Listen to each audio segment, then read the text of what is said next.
Ladies and gentlemen, good morning. Let me welcome you at the first press conference on the voting day in the Polish presidential election. It is a true pleasure to introduce the members of the NEC. The head of the Commission, Judge Sylwester Marciniak, Deputy Head of the Commission, Judge Wojciech Sych, Member of the NEC, Liwiusz Laska, Member of the NEC, Maciej Miłosz, and Head of the National Electoral Bureau, Secretary of the Commission, Minister Magdalena Pietrzak. Over to you, sir.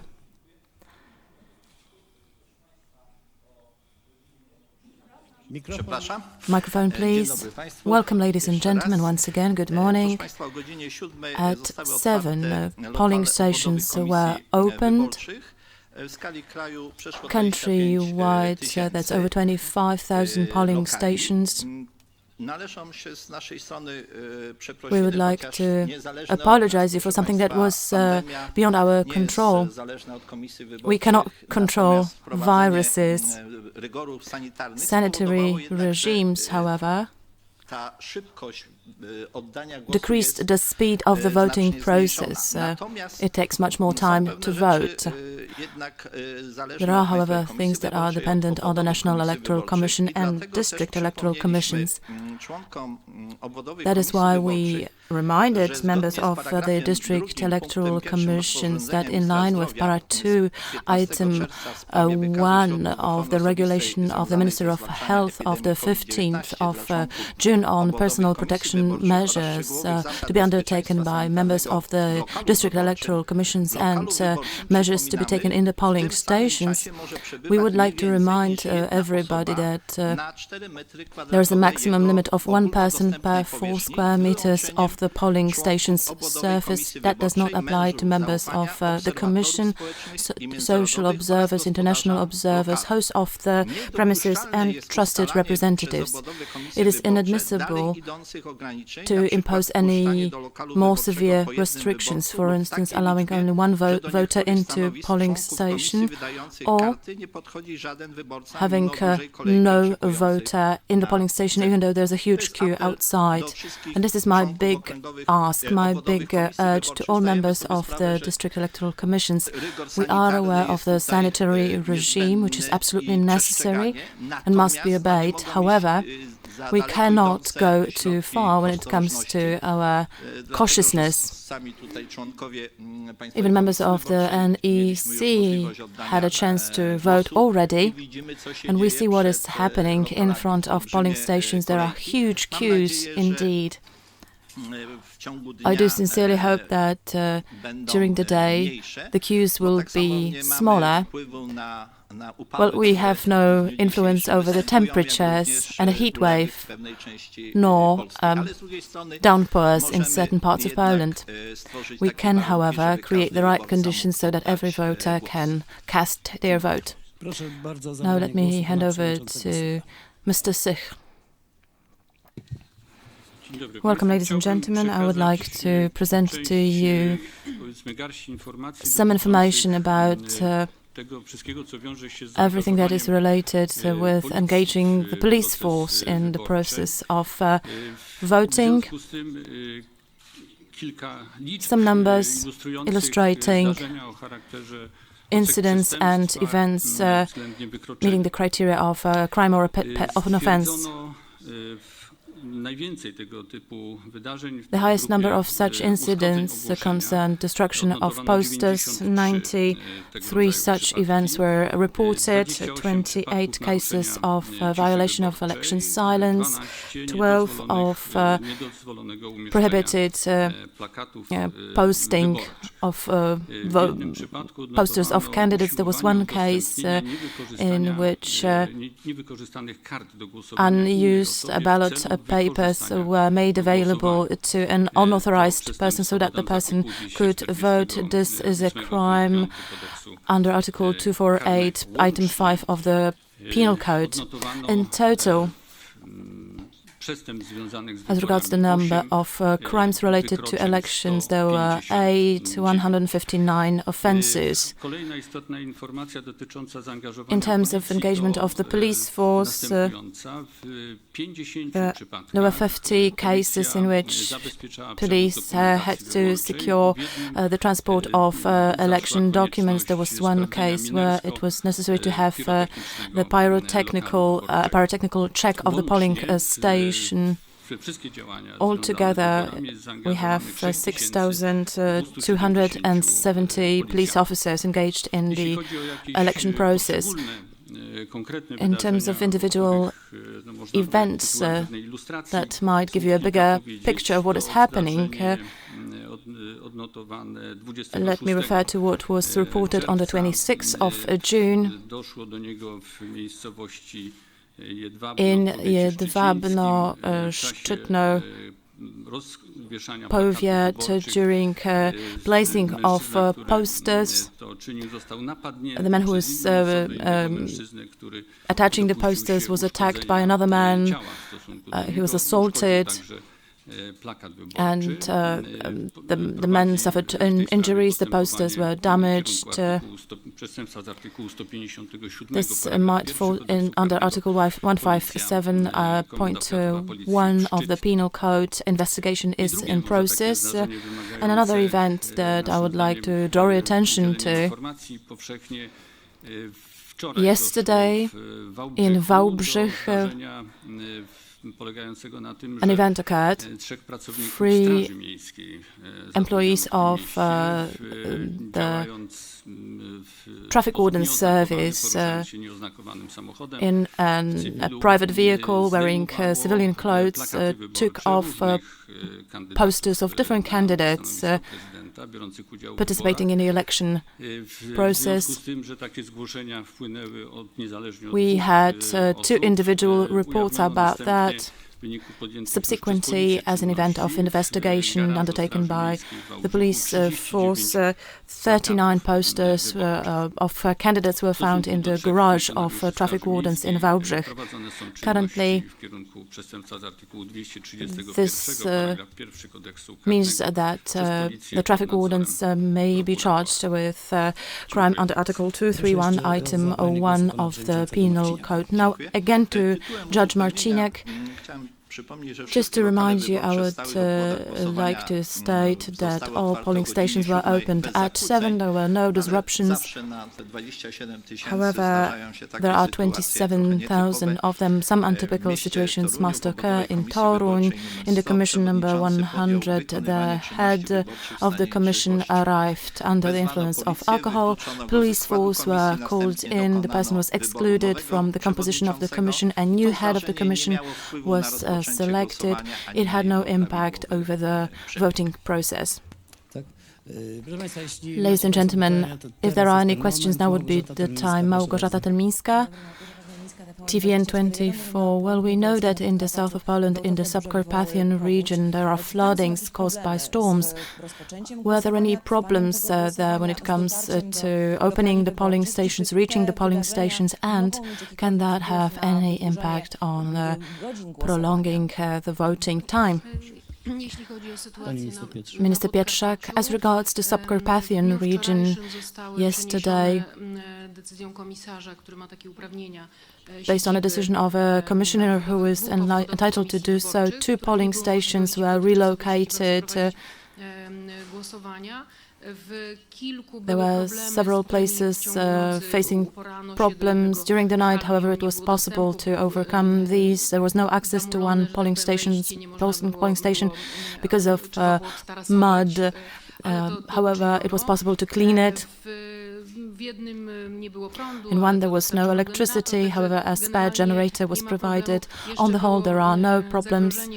Furthermore, there was a risk that people will not be able to arrive and sit in the commission because they wanted to save their belongings and their property first. That applied, for instance, to places such as Jasło.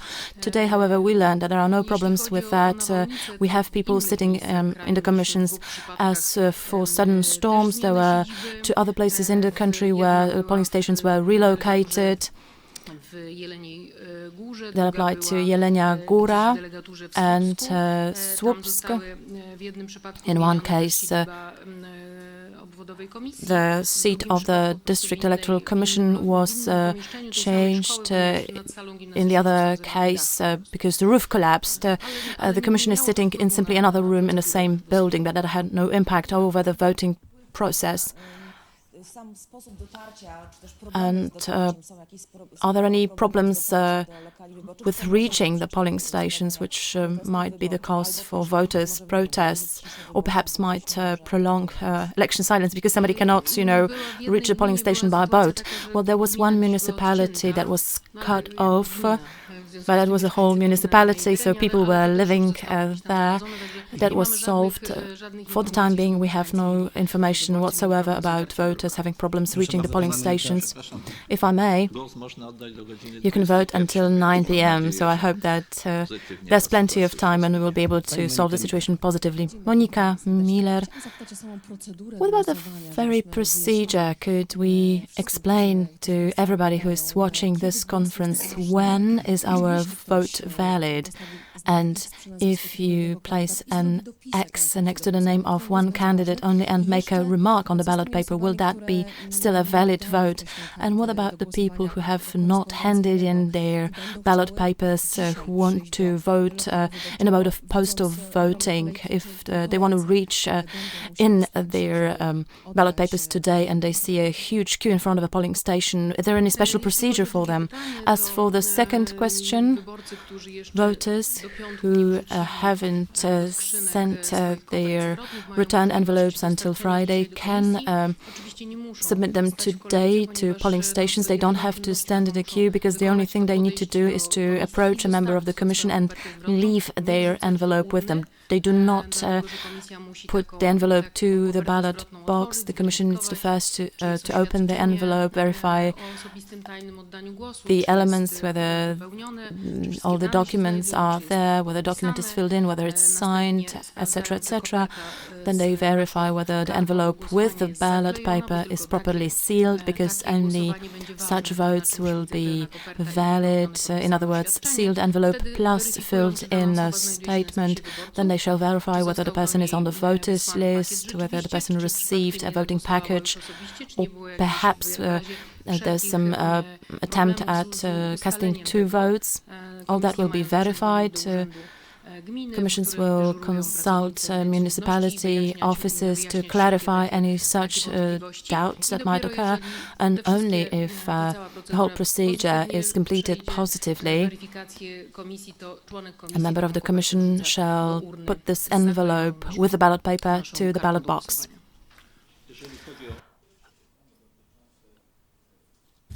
As regards your first question, Madam, on ballot papers and casting a valid vote, let me draw your attention to the fact that on the ballot paper we have 4 items, 4 pieces of instruction on how to cast a valid vote. First, you need to find the candidate you want to vote for. There are 11 candidates. Second of all, you need to place an X in the box solely next to the name of your chosen candidate.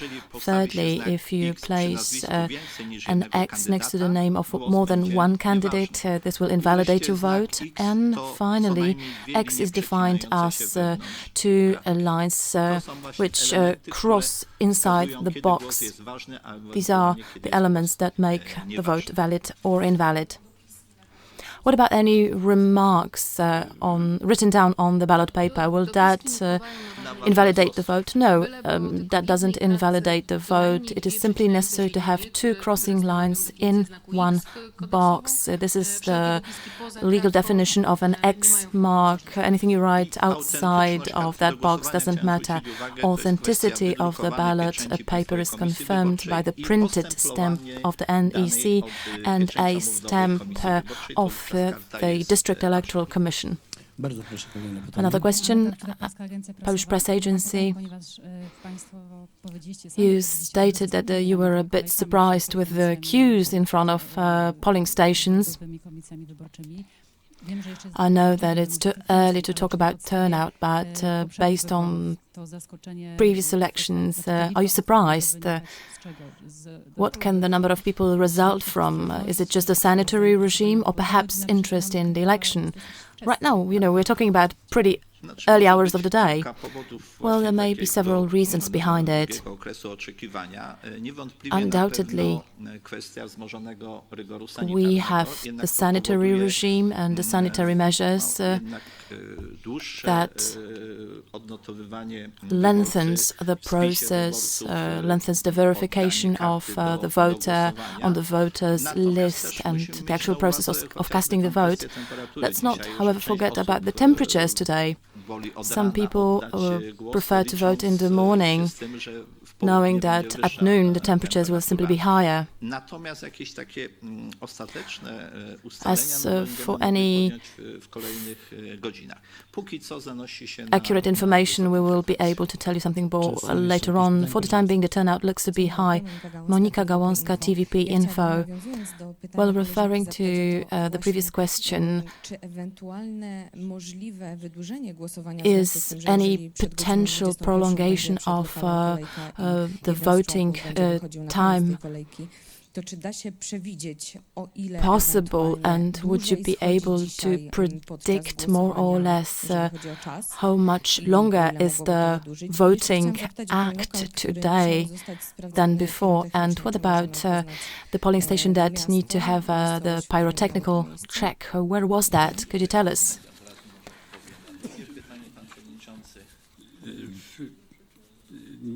Well, in the official message there is no information about it. As I stated, we have reports from the police headquarters. As for the event that you referred to, madam, we have no information about where that occurred. We solely have the numbers. And as for your first question, Adam, any queues right before the closing time of polling stations? Let me remind you that this is not the basis for prolongation of election silence. We had situations like that in 2018 and last year in different localities, for instance in Warsaw in 2018, in Lublin in 2019. People who are able to reach polling stations and stand in the queue will have the right to cast their votes. However, this is not a premise to prolong election silence. So all voters who come until 9 p.m. Will be able to cast their votes. Are there any further questions? Yes, masks. Do you have any signals about people entering polling stations without a mask and without a doctor's certificate that they can be released from the duty to wear masks? And what about the obligation to lift your mask off? Is that an obligation, or does that only apply to exceptions where members of the Commission have doubts about the identification of that person? Well, as for information about voters following the rules and wearing masks, we have no information whatsoever about it. As for your second question, people who, because of health reasons, do not have to wear masks, they don't need to have any certificates. They can simply arrive to the polling station without a mask, but they need to keep the social distance of at least 2 meters to other people. And just like I urged you before, if there is a person who has direct contact with a member of the Commission, please try to cover your nose and mouth when you're taking your ballot paper. I hope that won't be a problem, that won't be an issue. Just do it out of respect for the health of members of the Commission. Members of the Commission are equipped with masks, but we all have to take precautions and follow the rules. If there are no further questions, I would like to thank you very much and invite you to the next press conference at 1:30 p.m. Thank you. We will give you turnout data during that conference. Thank you very much.